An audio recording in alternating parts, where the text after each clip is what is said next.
rapidement vous présenter également la réforme du lycée, de la classe de seconde, mais également de la classe de première et de terminale, ce qui nous permettra d'aborder le rythme de la scolarité au lycée. On abordera un point incontournable depuis 3 ans, à savoir la charte de sécurité sanitaire. On parlera de l'accompagnement des élèves, du tutorat, et puis j'évoquerai quelques conseils rapides pour réussir au lycée. Conseils de bon sens, mais que quelquefois en début d'année, il convient de répéter. J'ai déjà reçu les élèves de seconde le jour de la rentrée. Je leur ai tenu à peu près exactement le même discours. Donc, normalement, tout le monde va être raccord à l'arrivée de cette réunion. Alors, ma collègue, Mme Melaké, qui est proviseure adjointe, va nous rejoindre puisqu'elle avait encore des rendez-vous. Pour ma part, je suis le proviseur de l'établissement, Frédéric Schreim. Au niveau de cet établissement, l'organisation, c'est une organisation classique, vous vous en doutez bien, un chef d'établissement qui s'occupe du pilotage général, et puis 2 adjointes, une adjointe pédagogique qui va gérer tout ce qui est, on va dire, le planning, le fonctionnement de l'établissement au quotidien, et puis une adjointe gestionnaire qui va régler tout ce qui est la gestion matérielle et budgétaire. C'est avec les services de l'intendance que vous aurez à faire, notamment pour le paiement de la cantine, par exemple. Donc une organisation très très classique. 2 conseillères principales d'éducation qui se partagent le niveau seconde. Donc vous avez une conseillère d'éducation qui sera votre interlocutrice pour cette année. Des assistants d'éducation et environ 80 professeurs. Voilà pour l'équipe du lycée Jeanne d'Arc, ce qui représente environ 120 à 140 personnes, ça dépend des années. On va dire qu'on est 120 personnes dans l'établissement. Particularité de l'établissement, il est l'établissement du réseau UNESCO. On en parlera tout à l'heure en ce qui concerne les projets culturels et les projets artistiques. Donc le suivi des classes, j'en profite pour présenter Mme Melaké, proviseure adjointe. Le suivi des classes, il est relativement simple. On partage les 30 classes en 2 pour le suivi et les conseils de classe.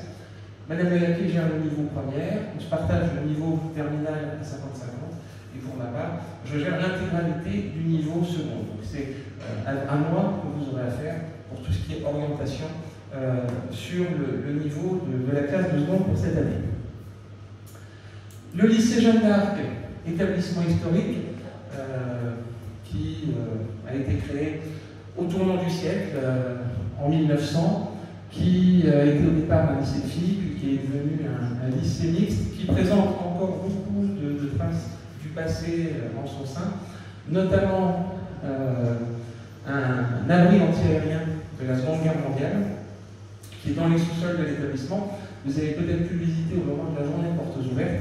Si ce n'était pas le cas, je vous invite à venir le 17 septembre entre 14h et 17h aux Journées du patrimoine, puisque exceptionnellement, l'abri anti-aérien du lycée international Jeanne d'Arc sera ouvert, ce qu'on appelle également abri du préfet, puisqu'en fait il y avait un souterrain qui venait de la préfecture jusqu'au lycée.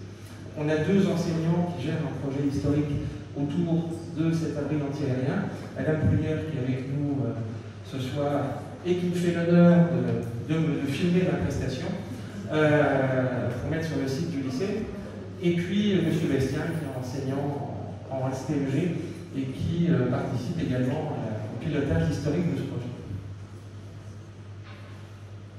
Si on arrive maintenant au présent, qu'est-ce qui caractérise le lycée Jeanne d'Arc outre son aspect historique? J'aurais tendance à dire que ce qui caractérise le mieux le lycée Jeanne d'Arc outre son aspect historique, ce sont les résultats au baccalauréat.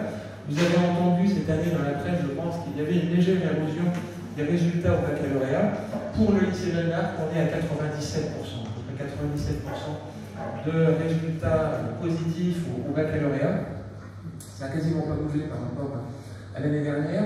Ce qui est important, c'est le quantitatif, mais également le qualitatif. On a presque 70% de nos élèves de série générale qui ont obtenu une mention au baccalauréat. Particularité de l'établissement, 20% de mentions très bien au baccalauréat, la moyenne nationale est à 10%. Ça veut dire quoi?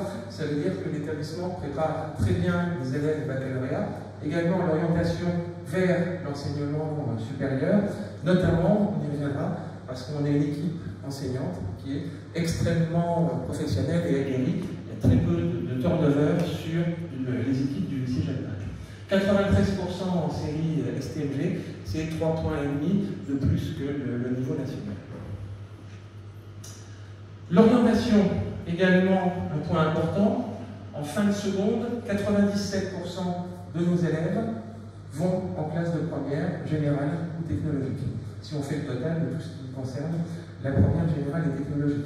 Ça veut dire quoi? Deux choses. J'ai bien insisté sur ce point avec les élèves.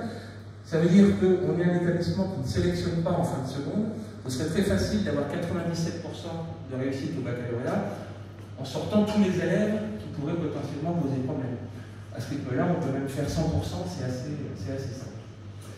Ça veut dire une deuxième chose également, ça veut dire que tout n'est pas gagné. Ça, on a bien insisté auprès des élèves sur cette notion-là. Ça veut dire que 97% des élèves qui sont passés de seconde vers la classe de première ont travaillé toute l'année pour le faire. Et on les a accompagnés pour ce travail. Il ne faut surtout pas que les élèves se disent, ça passe dans 97% des cas, pas de problème, ça va être une année de vacances et c'est gagné. On peut aussi faire partie des 3%. Donc je le disais, c'est 97, c'est pas 96. 81, on n'est pas tout à fait à 97. 97, entre 97 et 96% de tout le passage vers la classe de première. Une structure qui est assez lourde, vous l'avez vu. Les classes sont des classes de lycée. En moyenne, les classes sont entre 35 et 36 élèves pour l'ensemble de l'établissement. Le taux de pression à l'entrée à Jeanne d'Arc en classe de seconde est de 120%. Ça veut dire qu'on laisse tous les ans entre 20 et 30 élèves qui ne peuvent pas intégrer le lycée Jeanne d'Arc au moment de l'affectation parce qu'on n'a pas assez de place. J'ai remarqué qu'on était un petit établissement en centre-ville, on peut difficilement étendre les murs pour accueillir plus d'élèves. Une structure donc à 1000 élèves, composée de 30 classes, 10 classes par niveau, pour les premières et les terminales, 8 classes de série générale, 2 classes de série technologique, donc une structure qui est relativement simple.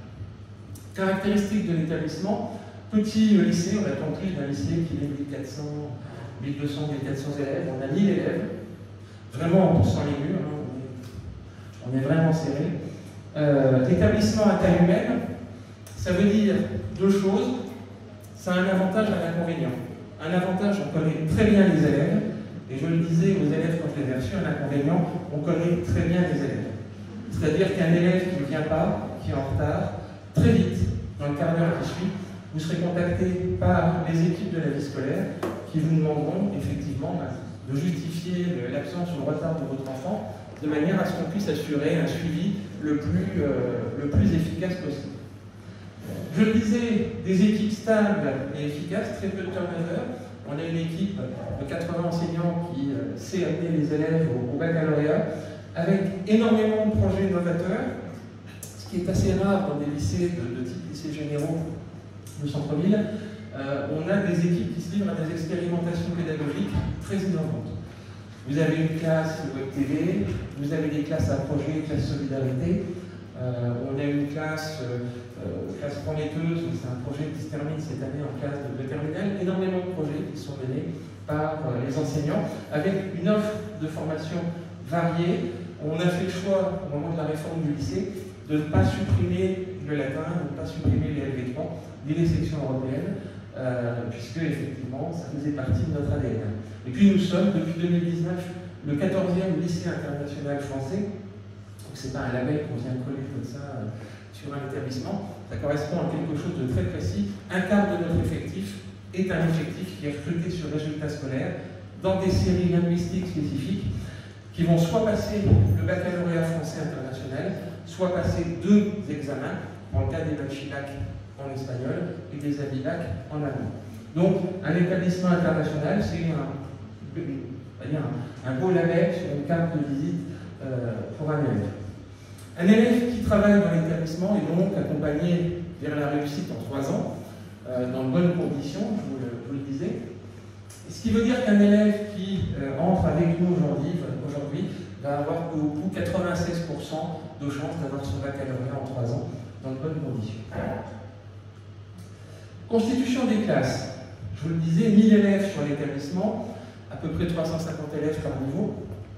Particularité de l'établissement, on a 30 classes, mais on a 200 groupes d'options ou de spécialités qui fonctionnent. Les spécialités en classe de première ou de terminale, les matheux savent ça, quand on fait 2 choix ou 3 choix parmi 7 possibilités, ou 2 choix parmi 7 possibilités, on génère un nombre de combinaisons, puisque le principe de la réforme du lycée, c'est que tous les élèves ont accès à toutes les combinaisons. On peut monter à plus de 50 combinaisons de choix d'élèves au niveau des classes de première et de terminale. C'est quelque chose qui se retrouve aussi sur les classes de seconde. Vous avez le diagramme avec les classes de seconde. Vous voyez, on a 44 profils différents d'élèves. Un profil, c'est anglais, allemand, latin. Ça fait un profil. On a des profils qui vont concerner une centaine d'élèves, et puis on a des profils qui vont concerner un élève à chaque fois.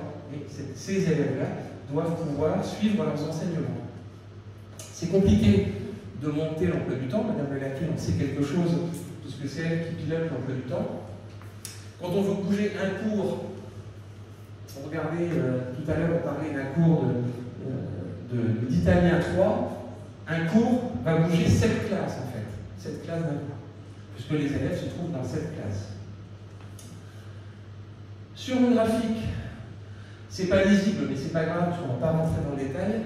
Vous avez le mélange des élèves dans les classes en fonction de leurs options, en fonction de leurs enseignements. C'est-à-dire que les élèves sont triés pour qu'on ait la construction la plus cohérente au niveau de l'emploi du temps. Toutes les classes ne font pas toutes les options et tous les enseignements. Et on a également réparti les élèves de manière à ne pas avoir des classes trop élitistes ou des classes avec tous les élèves qui pourraient être en difficulté. Pourquoi je vous dis ça? C'est relativement simple. C'est qu'actuellement, on a 35 élèves à minima dans toutes les classes. On a un nombre de combinaisons très importantes. On a énormément de groupes. Donc ça veut dire que si votre enfant est dans une classe, vous considérez qu'il est très bien et que ça durera toute l'année.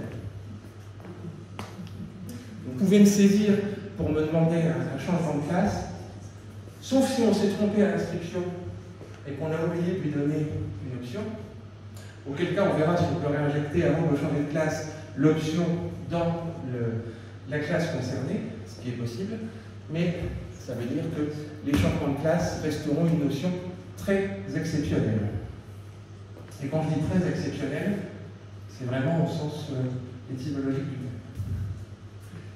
La réforme du lycée, vous le savez, depuis 4 ans maintenant, on suit une nouvelle maquette à la fois de baccalauréat et de classe de seconde, première et terminale, qui voulait simplifier une organisation qui était devenue trop complexe pour l'ancien baccalauréat.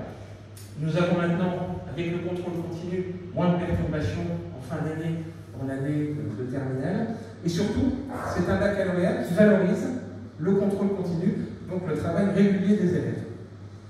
J'ai insisté sur ce point avec les élèves de seconde. En première et en terminale, toutes les notes comptent pour l'obtention du baccalauréat. Toutes. C'est-à-dire qu'il n'y a pas de...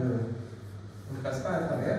Pour 40% de la note, 40% du baccalauréat, toutes les notes.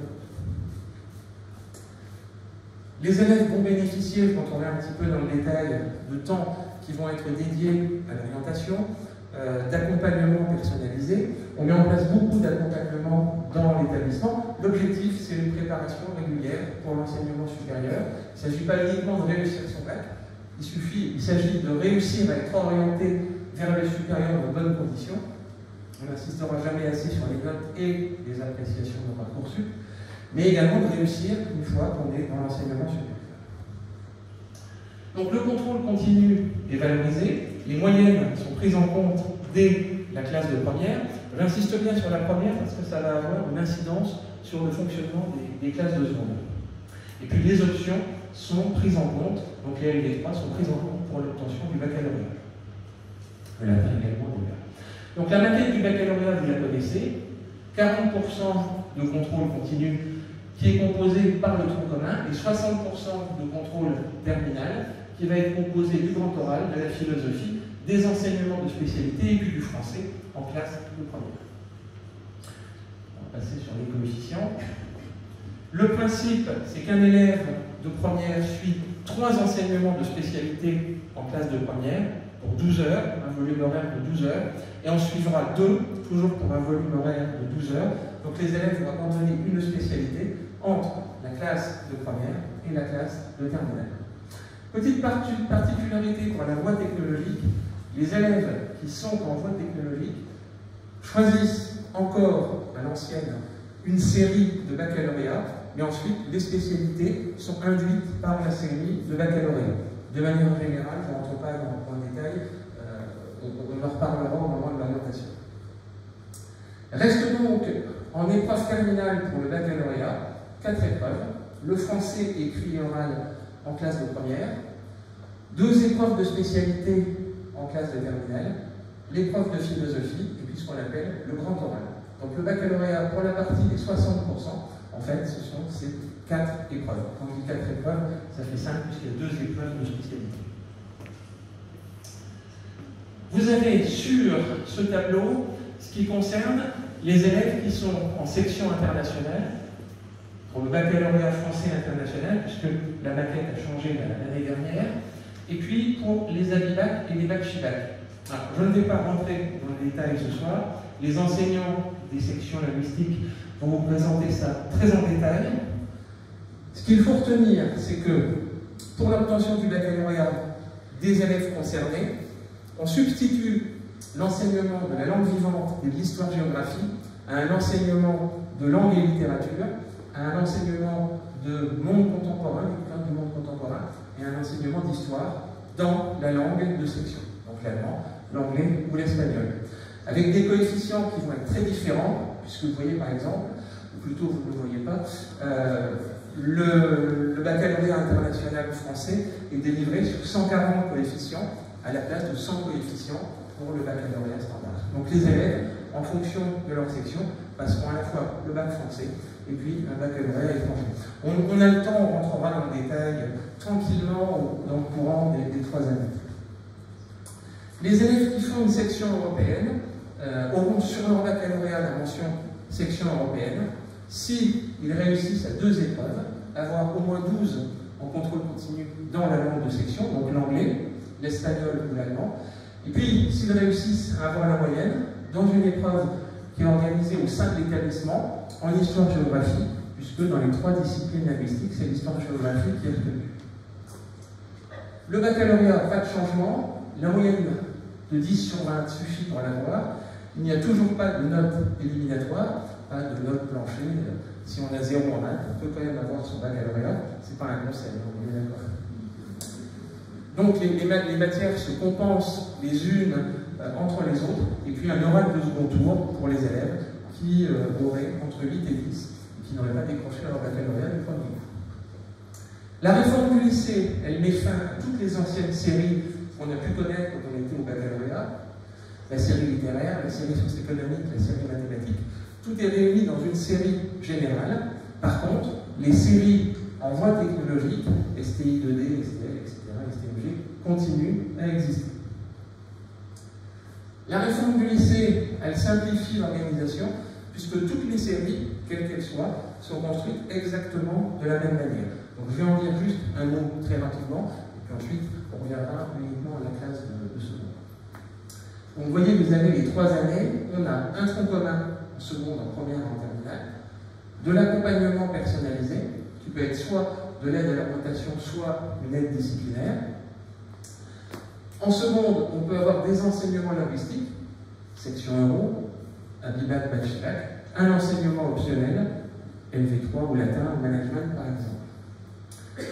Pareil pour la première et la terminale, se rajoutent en première 3 spécialités, à choisir parmi les 7 spécialités offertes par l'établissement, et puis 2 spécialités, puisqu'on abandonne une spécialité en classe de terminale. Tout au long de l'année, on va aider les élèves à choisir ces spécialités, parce qu'il ne faut pas se tromper dans le choix de ces spécialités, et notamment savoir depuis le début quelle spécialité on ne va pas poursuivre en classe de terminale. Déjà avoir une petite idée. Tout ça va se faire progressivement. On va se revoir, pour les parents qui le souhaitent, en plénière vers le mois de décembre, janvier, pour qu'on vous présente en détail ces spécialités. Alors bien évidemment, les enseignants vont le faire régulièrement, la psychologue de l'éducation nationale va le faire régulièrement, on va amener un certain nombre d'actions pour préparer l'orientation des élèves, mais on aura une plénière de présentation avec des enseignants qui viennent présenter de manière synthétique les spécialités aux élèves et aux parents. La classe de seconde, 33 heures pour celui qui va suivre le menu complet. Donc un tronc commun avec du français, de l'histoire, des langues vivantes, les options de 3 heures dont je parlais tout à l'heure, une option technologique d'une heure et demie, et puis des sections européennes qui durent une heure de DNL, à laquelle on rajoute une heure de soutien linguistique, ça fait donc 2 heures. Donc un élève potentiellement peut suivre jusqu'à 33 heures de cours en seconde. La classe de première, exactement le même principe, un tronc commun, les options à l'exception européenne, et puis 7 spécialités. Je vais vous les présenter un petit peu plus en détail, à peu près le même nombre d'heures. On est à 34 heures. La classe de première STMG, même principe, un tronc commun, et puis des spécialités. Particularité, les spécialités sont induites par la série. On ne les choisit pas pour la classe de première. 32 heures, à peu près pareil sur les séries générales. La terminale, même principe, un tronc commun, des spécialités, des options générales, avec l'apparition de mathématiques expertes ou mathématiques complémentaires pour les élèves qui sont en classe de terminale. Je n'ai pas parlé des mathématiques en classe de première, puisqu'on ne sait pas encore si l'année prochaine ce sera une option ou si ça fera partie du tronc commun. On y reviendra quand on aura la réponse à cette question. 32h30 pour un élève qui suit l'ensemble des enseignements. Classe de terminale STMG, même chose, un tronc commun et des spécialités, cette fois-ci en STMG. Les élèves vont choisir parmi ces 3 spécialités, droit et économie est obligatoire, ou gestion finance, ou mercatique, ou ressources humaines. Donc ils ont le choix d'une spécialité par le 3, avec 32h30 également d'enseignement. Donc si on résume pour la classe de seconde, on a 2 possibilités, qui sont exactement les mêmes en première et en terminale. Soit votre enfant est dans une classe de tronc commun, auquel cas il a le tronc commun des options générales et ou section européenne, soit il est dans une classe Abilan, Bac-Bac, section internationale, il a un tronc commun modifié sans histoire géo et sans langue vivante A, plus des sections linguistiques spécifiques dans lesquelles on trouve, je vous disais, langue vivante A, littérature, et puis histoire-géographie en langue étrangère, et il peut suivre également une option générale, pas d'option technologique. Pareil pour la classe de première avec les spécialités. Nous avons 7 spécialités au lycée Jeanne d'Arc. Histoire-géographie, sciences politiques, humanité, littérature, philosophie, langue, littérature, culture étrangère, anglais, mathématiques, physique, chimie, sciences de la vie et de la terre, sciences économiques et sociales. Si un élève souhaite suivre une autre spécialité, il existe une possibilité avec le CNED. C'est assez compliqué, ça demande vraiment d'avoir des élèves qui soient parfaitement assidus de manière à pouvoir suivre un enseignement à distance. Nous n'avons pas de convention avec d'autres établissements sur le bassin de Nancy, pour une simple et bonne raison, c'est que ça voudrait dire aligner les emplois du temps de tous les établissements de Nancy. Or, c'est quelque chose qui est très délicat, puisque nous avons des postes partagés entre enseignants, et on n'a pas la capacité matérielle de mettre en harmonie tous ces emplois du temps. Donc on n'a pas de possibilité de suivre une spécialité ailleurs. Si un élève souhaite suivre une autre spécialité que ces 7 spécialités, il demande une affectation définitive dans le lycée qui enseigne cette spécialité. C'est le cas pour toutes les spécialités artistiques, par exemple. Avant le mois d'octobre, donc ça va venir très très vite, les élèves vont subir un test de positionnement, alors qui va être expérimental cette année, puisque le lycée fait partie de l'accord qui a été tiré au sort par le ministère pour avoir un nouveau test expérimental, mais qui a les mêmes objectifs que le test qu'on fait traditionnellement, qui permet en mathématiques et en français d'évaluer les compétences des élèves et donc de les positionner dans l'accompagnement personnalisé. Le choix des spécialités, alors on va en parler petit à petit, pas de panique, il n'y a pas besoin de choisir ces 3 spécialités d'ici 15 jours. Au premier trimestre, n'ayez pas peur, on va vous demander 3 spécialités pour le premier conseil de classe. C'est juste une étude statistique. C'est un peu comme sur vous savez, les contrats de vente à distance, ça ne vous engage pas et vous pouvez vous rétracter. C'est juste pour savoir si nos projections statistiques à 5 ans sont justes par rapport au choix des élèves en moyenne.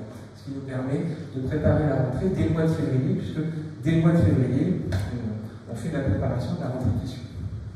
Jusqu'à maintenant, sur les 200 groupes de l'établissement, depuis 5 ans, on a une variation de 2 groupes par rapport aux 200 groupes qu'on prévoit. Donc, nos études statistiques sont assez fines. On sait quand on dit ça, c'est l'année où on se casse la figure et où on se plante. On verra. Au deuxième trimestre, on va vous demander de faire des choix qui, cette fois-ci, vont être des choix provisoires, mais qui vont être examinés par le conseil de classe. Et le conseil de classe va donner des recommandations. Oui, on est favorable à ce que vous fassiez des mathématiques, des SVT, de la physique, du français. On est un peu plus réservé pour l'anglais. Voilà. Et puis au troisième trimestre, vous allez faire des choix définitifs de spécialité que le conseil de classe va entériner en même temps que le passage. Et quand je dis choix définitifs, ce sont bien des choix définitifs. C'est-à-dire qu'on n'y revient pas. Pourquoi est-ce qu'on n'y revient pas? Puisque à ce moment de l'année, les groupes de spécialité, ils sont remplis. Les groupes de spécialité, ils sont entre 35 et 36 élèves, comme les classes. Donc si un élève vient me voir en disant j'ai changé d'avis, je ne veux plus faire LGGSP, mais je suis allé faire de la philo, je veux bien, je ne peux pas mettre le groupe de philo à 35. Après, c'est plus tenable. Donc il faut bien y réfléchir, et ça devient des choix définitifs dès lors qu'on a passé le conseil de classe de seconde. Donc le test de positionnement, on en a déjà parlé. L'accompagnement des élèves, ça me permet d'introduire cette notion. Dans la maquette du lycée, il y a de l'accompagnement personnalisé facultatif. Donc je l'ai bien précisé à vos enfants quand je les ai reçus. Le facultatif, ça veut dire que tous les élèves n'y vont pas, mais dès lors qu'un élève est désigné par son enseignant, ça devient un tout petit peu moins facultatif, ça devient franchement obligatoire.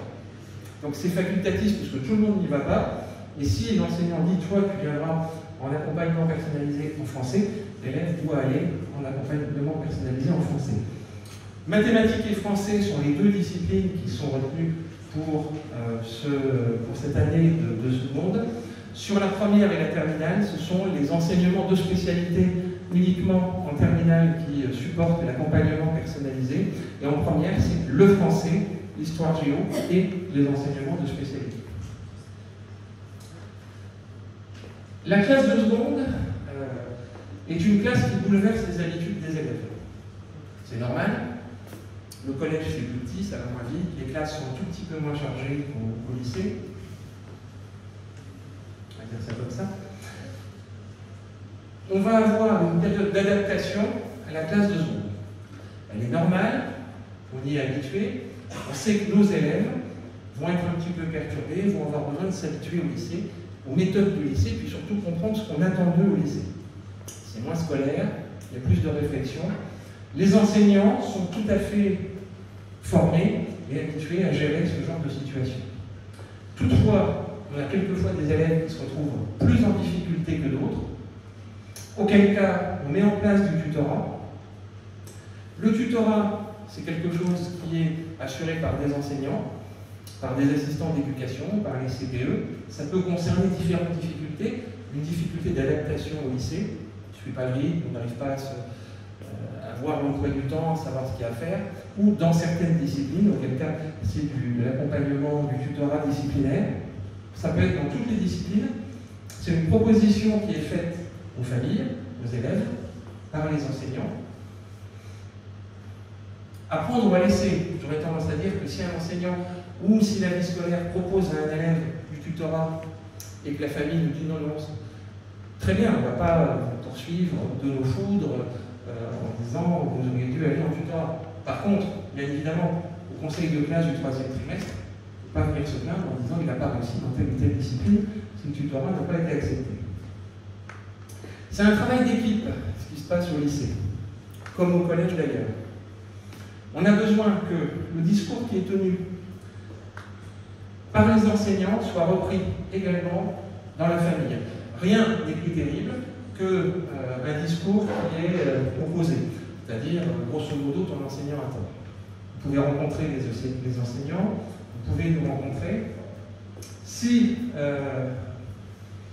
il y a un désaccord entre la famille et l'enseignant, par exemple, pour une heure de colle, il est bien évident qu'il ne faudra pas compter ni sur moi, ni sur mon adjointe pour supprimer l'heure de colle. L'heure de colle, elle se fera, quoi qu'il en soit.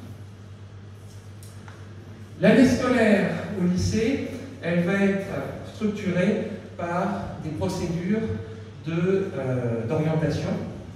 Procédures d'orientation qui sont les mêmes en termes d'organisation que celles que vous avez connues au collège. La classe de seconde est une classe où le conseil de classe va être décisionnaire, c'est-à-dire qu'on décide de l'orientation, bien évidemment il y a des procédures d'appel. Première terminale, ça forme un cycle qui généralement se passe en une fois, et puis la barre supérieure, c'est le baccalauréat. Si l'élève obtient son baccalauréat déjà le supérieur, sans ça, il est amené à doubler sa classe de terminale. Avec des passerelles qui existent entre la voie professionnelle et la voie générale ou la voie technologique, étant entendu que les élèves qui sont au lycée, est un lycée d'enseignement général et technologique, ont vocation à aller vers la première GT et pas vers la voie professionnelle. Il est beaucoup plus dur d'aller en voie professionnelle en sortant d'une seconde générale et technologique qu'en sortant d'une classe de troisième. Parce que les montants de troisième sont prioritaires, ce qui est normal. Donc les séries, bien, elles ont disparu, elles ont été remplacées par une seule série, la série générale, avec ses 7 spécialités, et les séries technologiques, elles ont été maintenues. Le lycée Jeanne d'Arc, lui, n'assure que la série STMG. Donc si un élève souhaite aller faire STL, STI 2D, il ira dans le lycée qui assure cette formation, puisque nous n'avons que la voie générale et que la série STMG. Tout élève de seconde a vocation à aller en première générale et technologique. Parce que je disais que c'est à la fois vrai techniquement, mais également sur le plan de la motivation des élèves. Quand je dis que tout élève a vocation à aller en première générale et technologique, ça correspond en fait au quatrième point. Je vais commencer par la fin. Il faut que les élèves aient confiance en eux. Je sais que c'est beaucoup plus facile à dire qu'à faire. Quand on met dans un bulletin « Aie confiance en toi », il y a quelquefois des élèves qui se sentent un petit peu paralysés par le lycée et qui n'ont pas forcément confiance en eux. Pourquoi ils doivent avoir confiance en eux? Puisqu'un conseil de classe de 3e a décidé qu'ils pouvaient passer en classe de seconde et que nos élèves, à 85 ou 97%, vont aller en classe de première et ensuite obtiennent leur bac. Ensuite vont dans le supérieur et réussissent leurs études. Donc ils doivent avoir confiance en leurs capacités, ils peuvent réussir, ça passe par le travail, je leur ai dit, ça ne vient pas par génération spontanée, le travail est quelque chose qui est nécessaire. L'assiduité également, pour réussir, il faut être en cours. Ça peut paraître idiot, mais c'est tout simple, si on ne vient pas, très vite on décroche. Enfin, avant qu'on décroche, on aura contacté un certain nombre de fois les parents et rencontré un certain nombre de fois l'élève. Travailler en classe, je leur ai dit, ça les fait sourire, mais c'est vrai, les vrais fainéants travaillent beaucoup en classe. Pourquoi? Parce que c'est ce qu'on a moins à faire chez soi, le soir. Par contre, il y a toujours du travail au lycée, chez soi, le week-end, le soir ou pendant les vacances. Donc si vous avez un enfant qui vous dit « je n'ai jamais rien à faire », jetez un petit coup d'œil sur Pronote, regardez un petit peu dans le sac, regardez le carré de correspondance, à mon avis, il y a un loup quelque part. C'est pas possible. Il y a toujours du travail, des leçons à apprendre, des choses à faire. Ils sont en seconde, d'accord, ils sont grands, ils commencent à vouloir un petit peu d'autonomie. Ça n'exclut pas de jeter un petit coup d'œil dans le cartable, voir si tout est OK. Enfin, ça peut se faire discrètement, hein. C'est pas délégué, vous le savez mieux que moi. Mais un suivi d'un peu de proximité au départ de la classe de seconde, c'est pas mal. On a beaucoup de choses à faire sur le centre-ville de Nancy, à la place de Stanislas. Il y a des cafés qui quelquefois servent d'annexe à certains de nos élèves. On n'est pas dupes. Les assistants d'éducation se baladent aussi dans le quartier. On sait à peu près En été, quand il y a des élèves qui ne sont pas en cours, s'ils sont en terrasse, on les retrouve assez vite rationnellement. Quelques valeurs portées par l'établissement. On est un établissement de petite taille, donc on a effectivement un côté familial, je le disais. Les valeurs qu'on porte sont assez simples. Le travail, on est là pour faire travailler les élèves. Tout à l'heure, je parlais du tutorat. J'ai insisté sur un point auprès des élèves en les recevant. Il y a un règlement intérieur dans l'établissement et on l'applique. Ça veut dire que si ça se passe bien, eh bien, les élèves sont accompagnés. Notre travail, c'est aussi de faire en sorte que tous les élèves puissent travailler dans de bonnes conditions. Et ça veut dire que les trublions, les perturbateurs, on est amené à leur démontrer que ce n'est pas eux qui auront gain de cause. Donc, le travail et le respect du règlement intérieur. Également le respect des adultes. Un établissement de petite taille, on se dit bonjour, il y a une qualité de vie dans l'établissement qui est appréciable. Ça veut dire qu'on demande aux élèves de respecter les adultes, tous les adultes, personnel d'entretien, y compris, bien évidemment, tous les adultes et tous les personnels. De la même manière que eux sont respectés et que je fais en sorte que ça fonctionne. On demande également aux élèves, pas qu'aux élèves d'ailleurs, je vais vous en dire un mot dans quelques instants, de s'engager dans la vie de l'établissement par le biais du conseil d'administration. Je leur ai expliqué qu'ils étaient écoutés, qu'ils avaient un réel poids au niveau du conseil d'administration, le conseil de la vie lycéenne, également dans les conseils de classe, où les élèves nous éclairent sur la situation de certains de leurs camarades. De manière générale, dans les projets culturels, dans les projets lycéens, on fait en sorte de promouvoir et de réaliser les projets que nos élèves nous proposent. Alors, bien évidemment, c'est des projets qui c'est bien. Si c'est une soirée mousse dans un restaurant scolaire, je pense que mon chef de cuisine ne va pas forcément apprécier. Par contre, avant le Covid, on espère que c'est le passé, on avait par exemple pour les classes de terminale un bal de promo de fin d'année qui se faisait au restaurant scolaire et qui faisait venir à peu près 250 à 300 gamins pour s'amuser une dernière fois avant les résultats du baccalauréat et avant de se séparer et de passer dans l'enseignement supérieur.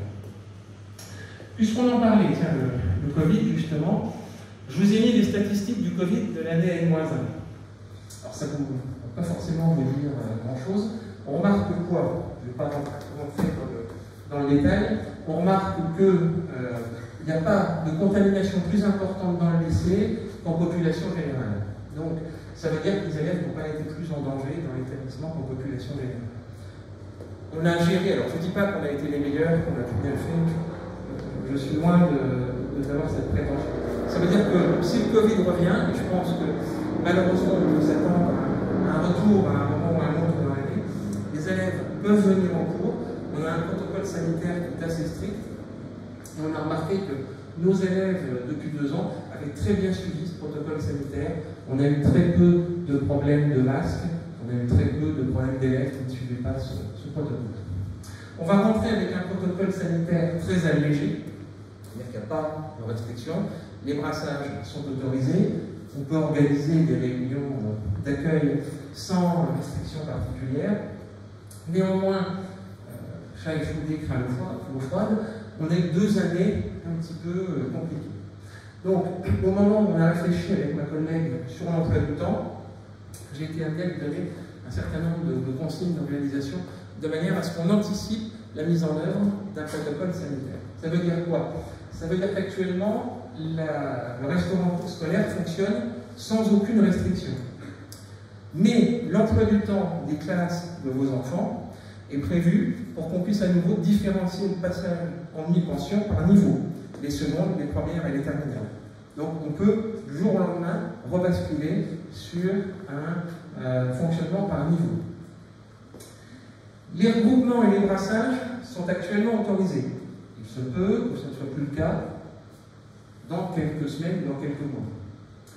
La mise en salle a été adaptée. Vous avez remarqué que les élèves, par rapport à ce qu'on faisait avant pour ceux qui ont déjà eu des enfants dans l'établissement, étaient très souvent dans la même salle. C'est parce qu'on a anticipé le fait d'avoir une salle et une classe en cas de retour du Covid. Donc en fait, l'emploi du temps a été conçu, ce qui est très contraignant, très contraignant, parce qu'on a très peu de salles, a été conçue pour pouvoir anticiper le passage au niveau 2, au niveau 3, en cas de difficulté.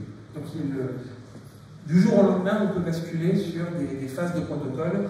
Ce sera le port du masque, que ce sera des restrictions à l'alimentation, mais on peut basculer facilement. Cette année, le président de la République, le ministre de l'Éducation nationale ont insisté sur l'importance de la lutte contre le harcèlement. C'est une problématique nationale, notamment le cyberharcèlement.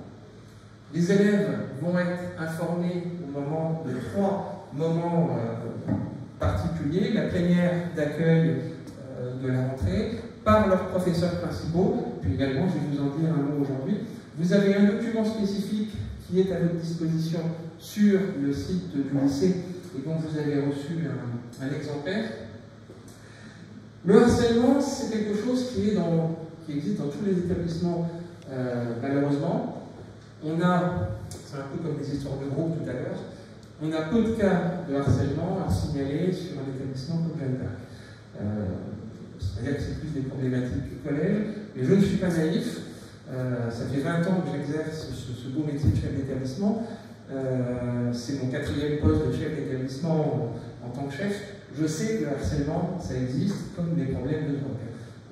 On en a dans tous les établissements, donc on doit être vigilant. Le harcèlement, que ce soit du harcèlement physique, ou que ce soit du harcèlement verbal, ou du harcèlement moral, je l'ai dit aux élèves, c'est quelque chose qui est inacceptable. Si c'est du cyberharcèlement, je les ai alertés, je vous en dis un mot, ça concerne également l'établissement, ce sont 2 élèves de l'établissement. Si c'est 2 camarades dans un club de sport, qui ne sont pas élèves au lycée, je ne peux absolument rien faire. Par contre, si ce sont 2 élèves de l'établissement, dès lors que la qualité d'élève est engagée, l'établissement peut et doit intervenir. Le harcèlement entraîne, on le sait, des conséquences sur la santé des élèves, sur la scolarité. Ça peut aller jusqu'au décrochage, ça peut aller jusqu'à des choses bien pires d'ailleurs, malheureusement. La solution, c'est d'en parler. Que vos enfants en parlent, vous en parlez déjà, parlez-en avec eux. C'est d'en parler au professeur principal, d'en parler au conseiller principal d'éducation, à un assistant d'éducation, de manière à ce qu'on puisse intervenir, à ce qu'on sache que quelque chose se passe. Si vous avez un problème de harcèlement, notamment sur Internet, surtout on ne répond pas soi-même, puisque après, bien évidemment, c'est 50-50, et là, en termes d'intervention, c'est très compliqué. Mais il nous faut des éléments concrets, des captures d'écran, des copies, des témoignages, des choses très précises, de manière à ce qu'on puisse traiter. Surtout jamais avoir recours à la violence, bien évidemment, parce que là, on se retrouve vraiment en difficulté si c'est le harceleur qui a été agressé. Vous avez des numéros d'appel, vous avez des cellules, effectivement, ministérielles qui peuvent vous aider. On va mettre dans l'établissement le dispositif phare en action. Alors, le dispositif phare, il existe déjà, on va dire, au lycée Jeanne d'Arc, on va simplement le renforcer. C'est quelque chose qui concerne uniquement les collèges, mais on a décidé, parce que ça fait plusieurs années que la vie scolaire mène des actions contre le harcèlement, notamment le cyberharcèlement.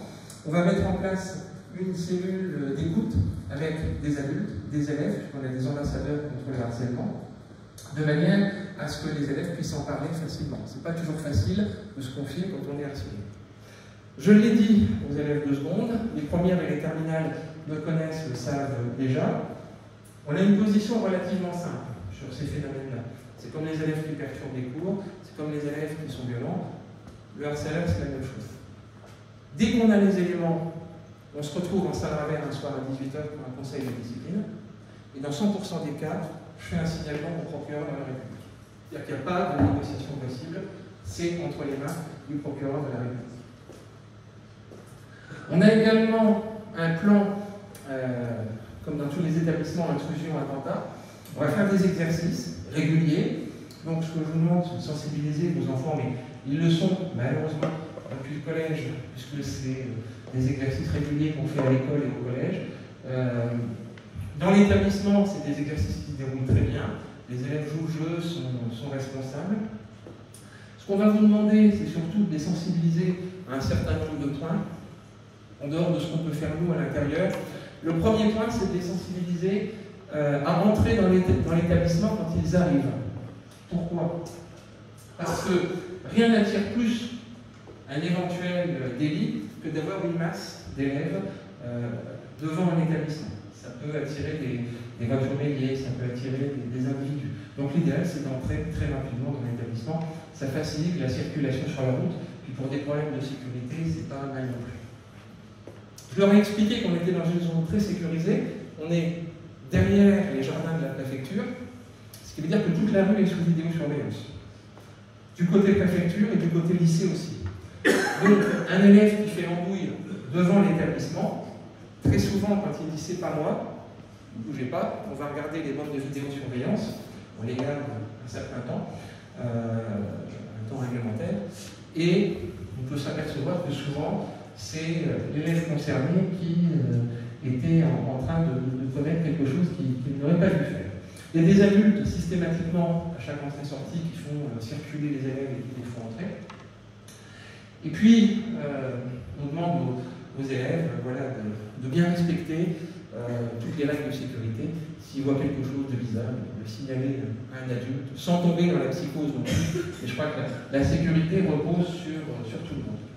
On va donc faire un exercice. Les professeurs principaux vont les sensibiliser à ces gestes de sécurité et on croise les doigts pour qu'on ne soit pas obligé de s'en servir. Je parlais tout à l'heure de l'engagement des élèves. On va parler maintenant de l'engagement des parents. Et là, ça vous concerne au premier chef. On a besoin, et c'est salutaire, d'avoir des parents dans nos instances représentatives. Un établissement fonctionne de manière démocratique. On a besoin d'avoir l'avis des usagers, si le terme n'est pas forcément très heureux. Deux manières de s'investir: participer au conseil d'administration. Ça veut dire faire 6-7 réunions de conseil d'administration dans l'année. Ça veut dire participer, puisqu'on est élu au conseil d'administration, à d'autres instances, le conseil de discipline, la commission permanente. Et puis également participer au conseil de classe. Les deux ne sont pas liés. On a également besoin de parents d'élèves dans les conseils de classe. Là, je lance vraiment un appel à tous les parents d'élèves. On a de plus en plus de mal, vous me direz, la société va comme elle va, elle est de plus en plus consumériste, mais on a de plus en plus de mal à avoir des parents d'élèves dans tous nos conseils de classe. Alors c'est dommage, puisque c'est une source d'information en moins, et pour les familles, et pour l'établissement. Au conseil d'administration, on arrive à avoir une dizaine de parents qui se mobilisent pour participer au conseil d'administration. Donc je lance vraiment un appel. La présence des parents est importante. Les parents sont écoutés dans les instances. Au moment du Covid, on a travaillé en partenariat. On a mis des choses en place ensemble. Et moi, je ne peux pas avoir de retour des familles si les familles ne s'investissent pas. Avoir un retour des familles, ça ne veut pas dire prendre son téléphone le lundi matin pour engueuler. Ça veut dire travailler en partenariat parce que c'est comme ça qu'on avance.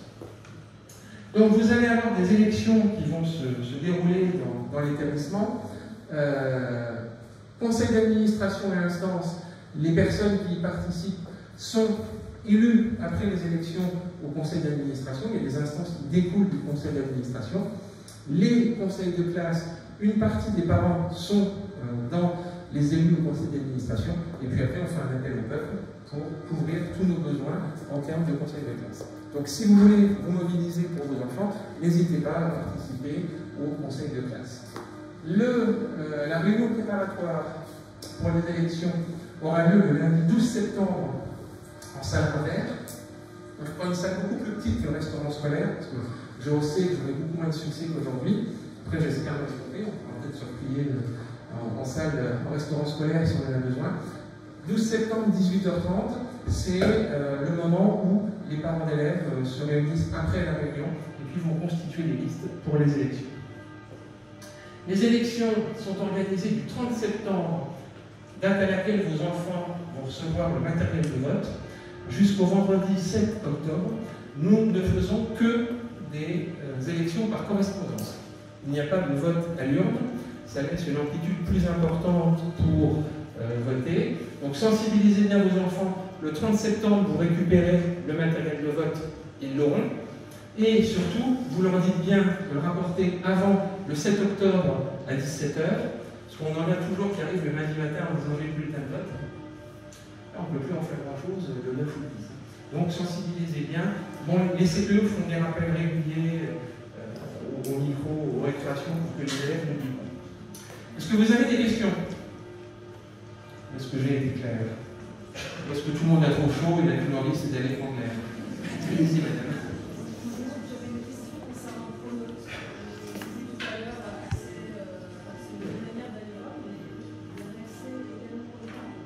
Oui, il y a l'accès élève et l'accès parent. Alors, les identifiants, normalement, ils doivent vous être distribués. Alors, ça va arriver, là, incessamment sous peu. Non, pour Pronote, non. On n'a pas ce raffinement. Ça marche pour tout ce qui va être siècle avec EduConnect, mais pour Pronote, ce ne sera pas le cas.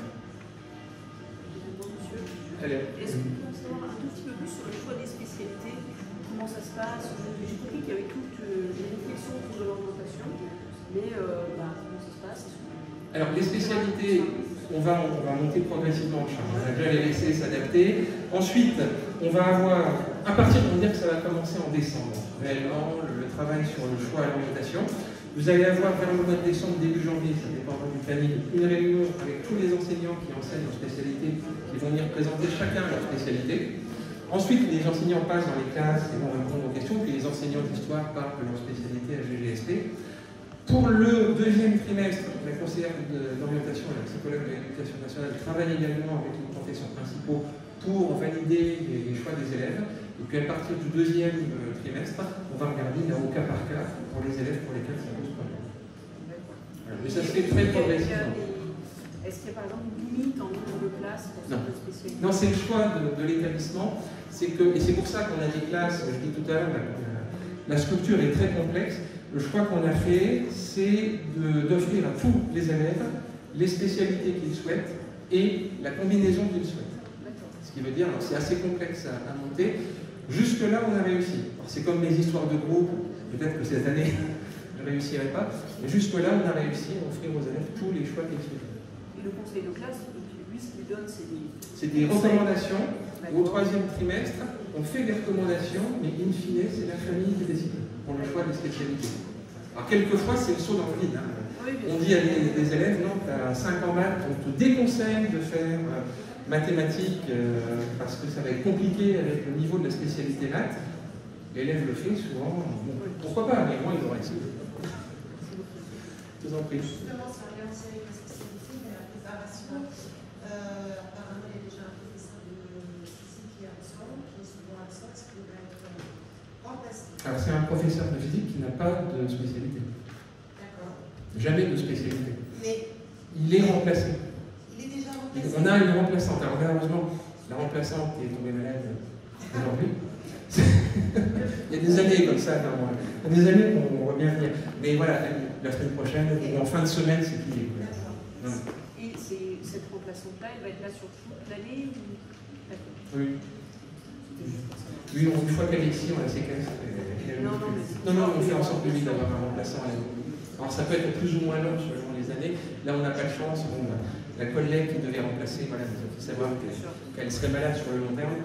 Malheureusement, ça arrive et ça va être corrigé très très vite.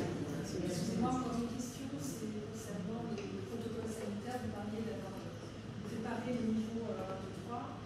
Si jamais c'est la fin de confinement, est-ce que c'est allé jusqu'à se dire l'obligation en ligne? Est-ce que tous les profs sont... C'est une obligation. On a un protocole maintenant d'enseignement à distance, de continuité pédagogique dans tous les établissements scolaires. Donc il est à l'œuvre depuis 2 ans. Malheureusement, on a eu en 2 ans le temps de le roder.